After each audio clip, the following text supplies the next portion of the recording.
Bang Dery, sebenarnya ada nggak sih kayak dakwah itu kan nggak harus serius gitu. Ada cerita-cerita kisah ringan yang bisa menyentuh. Menurut Bang Dery ada nggak sih kisah-kisah ringan, cerita-cerita? Saya sebetulnya kalau saya tahu saya suruh ngopi ceramah di mana-mana, itu saya selalu sampaikan agama itu dengan tamsilan yang perumpamaan.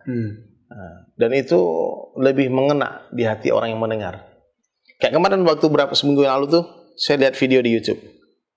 Judul videonya How the African Catch the Monkey. Bagaimana orang Afrika menangkap monyet. Itu luar biasa. Ternyata orang Afrika itu dia kalau menangkap monyet, dia jebak monyet itu dengan kacang. Jadi kacang itu dimasukin ke sebuah botol ataupun di sebuah lubang, di dalamnya ada ruangan di bawah batuan. Lubang itu hanya bisa dimasuki oleh tangannya monyet untuk mengambil kacang-kacangan itu, atau di dalam botol yang berat tadi. Maka setiap monyet yang datang ke botol tadi dimasukin tangannya, diambil itu kacang-kacangan. Dan selalu itu kacang diambil sebanyak mungkin, dan dia nggak bisa tarik tangannya keluar. Kalau mau keluar harus dilepas. Sebetulnya kalau dia mau lepaskan itu kacang, dia bisa selamat.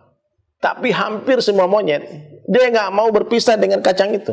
Dia teriak-teriak, akhirnya ditangkap. Saya lihat dapat tamsilan nih, gila nih, banyak ternyata manusia kayak monyet, kayak nggak mau melepaskan dunianya di tangannya, sehingga dia akhirnya tertangkap oleh syaitan laknatullah dalam kemaksiatan. Susah ke masjid, susah, nggak mau berpisah dengan dunia, melepaskan, akhirnya celaka. Coba kalau si monyet tadi nggak serakah, dia ambil itu kacang satu-satu, nggak perlu musuh sebanyak tangannya, aman dia, selamat dia. Jadi sekarang ada kalanya nih pemirsa sekalian, kita lepaskan itu dunia di tangan kita. Jangan takut. Hari ini kita takut kehilangan dunia. Ambil dunia seperlunya. Ambil seperlunya saja.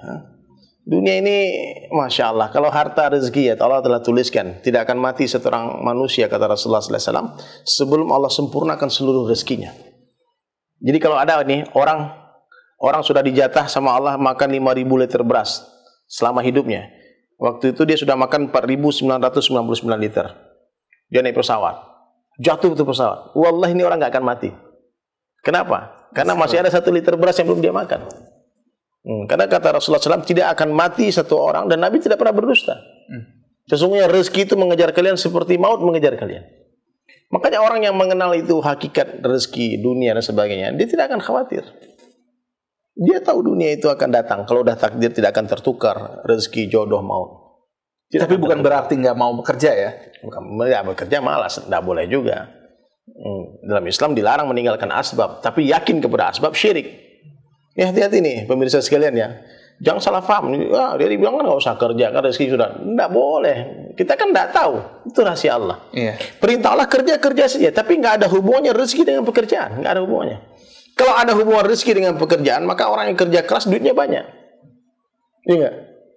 Tidak ada hubungannya. Rezeki itu hubungannya dengan Allah. Kalau Allah mau kasih rezeki, Allah mampu memberi kita rezeki dengan bekerja atau tanpa bekerja. Mampu. Mobil, rumah, kendaraan. Hari ini kita syirik. Kita yakin dengan uang. Kalau saya nggak punya uang, gimana saya bisa beli mobil? Bagaimana saya bisa punya rumah? Itu syirik. Yakin uang bisa mendatangkan manfaat, itu syirik. Orang banyak yang sering lupa tuh. Syirik. Yakinlah Allah yang mendatangkan mobil, Allah yang mendatangkan uang, mendatangkan rumah, dengan uang atau tanpa uang. Saya dapat pengalaman iman banyak perkara ini.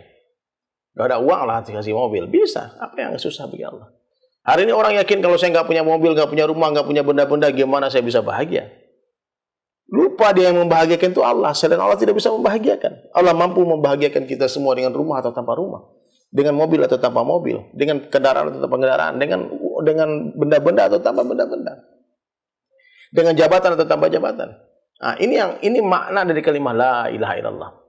Terus orang tanya, terus kalau begitu saya nggak usah kerja dong?